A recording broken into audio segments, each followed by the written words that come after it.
What's up, you guys? How you doing? Final round of motocross is this Saturday at Ironman, but I'm actually going to talk about something about the recent news that's been dropped in prep for Supercross 2025. Now, first off, before I get to that, remember, guys, subscribe if you think that I'm worth listening to. I know I don't have the same kind of inside info that Cooksey does with his videos on Supercross, but mainly my videos are just reactions and my own personal feelings about this and that. But anyway, guys, subscribe if you think that I'm worth listening to. And with that being said, let's get into this. I'm going to put up my banner here. That's right. Max Vohland given second chance. And I say this because as most of you know, the news was dropped. The latest rumor is that Austin Forkner could be leaving Pro Circuit Kawasaki behind for Triumph. Now, I will say this, though. With Austin Forkner, now, if this news is actually true, now, and assuming that it is, this could be good news for Max Vohland when it comes to the Pro Circuit Kawasaki team, because they've already signed Garrett Marchbanks for 2025, and he already joined the team a few rounds early. In fact, he joined at the last round at Unadilla.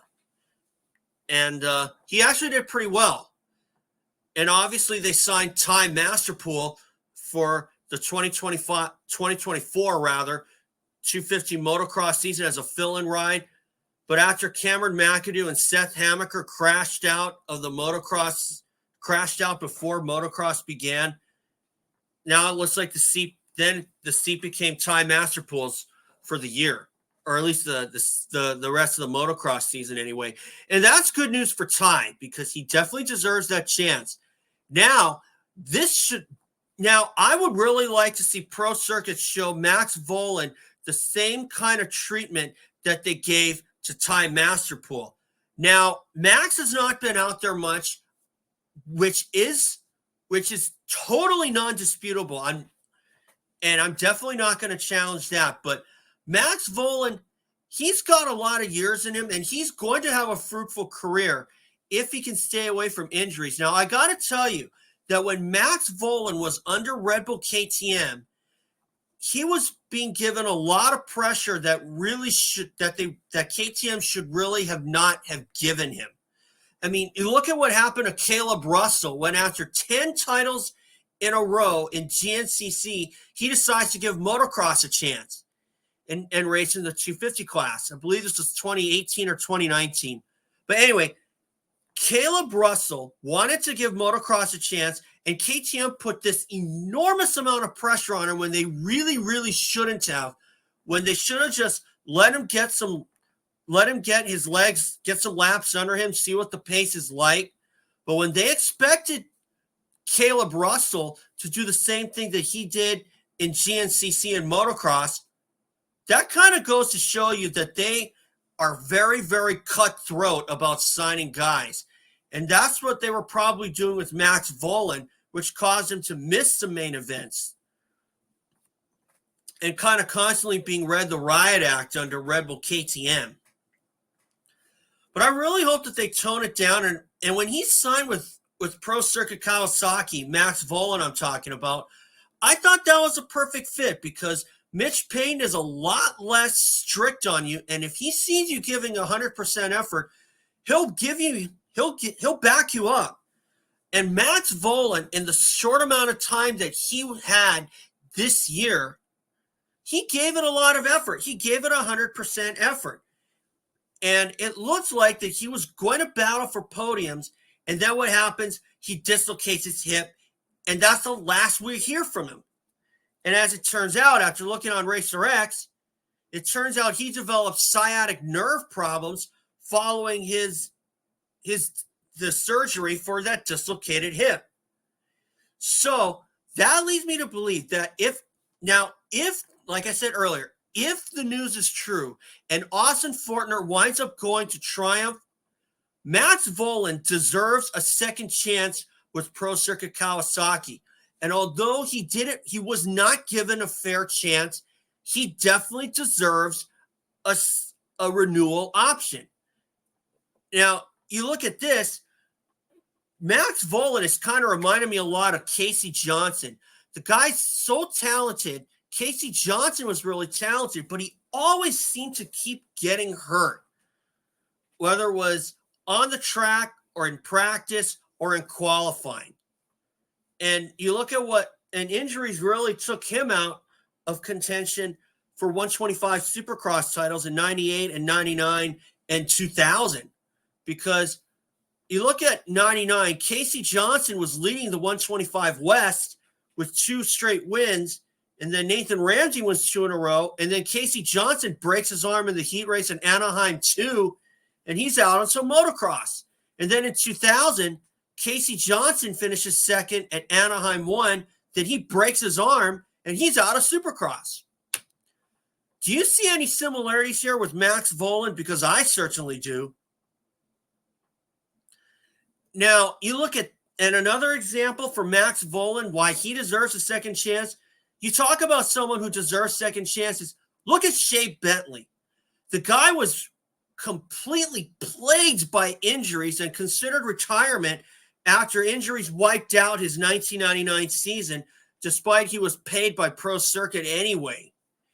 And then when it was down to his last shot, pretty much, he ends up winning the 125 West in 2000 over David Pingree, who had kept getting involved in first-turn pileups and had all kinds of bad luck. And then in the final round of Dallas, Pingree comes back to second. Bentley crashes twice, and Bentley recovers for 7th, and he beat Pingree for the title. Unfortunately, neither one of those guys had much of a year in 2001. And you look at how their years really went. Pingree won that. Pingree got his revenge in a way. And unfortunately, Shae Bentley kept getting hurt so much. Max Vohland is a guy with a lot of talent. And if you let him get away off of something that I feel that he wasn't given a fair chance, that can be a career killer too. Because Max Vohland deserves that second opportunity. And if I'm Mitch Payton, I'm telling him, you know what, Max, son, I'm giving you another chance and you better perform. And you can only hope that the injuries just stay away from him. I mean, really, you look at a lot of these guys who kept getting hurt, guys like Casey Johnson, Shae Bentley, Matt Walker's another one of them, and he's a potential title contender and a possible potential champ. But as it turns out, Matt Walker only won 1 Supercross, and that was in 2002 at Houston. And you take away a lot of injuries, Walker would probably be a Supercross titleist in 125s, especially if the right break came his way. Especially since he used to ride with Ricky Carmichael so much. And then Carmichael went on to bigger and better things, and Matt Walker ended up having a lights-only career, as did Shae Bentley, and to a point Blake Wharton as well. And there's another guy that who had a lot of talent but just seemed to keep getting hurt, and then it seemed like the industry kind of turned his back on him, and I guess he ended up going the way of a rock musician or something like that. I don't know. I don't know. I kind of like, I didn't really hear much about Wharton, but the bottom line is he's not racing anymore. So, you know what? Pro Circuit, if I'm Mitch Payton right now, I'm giving Vohland another chance because he deserves it. He wasn't really given a fair chance because the fact that he was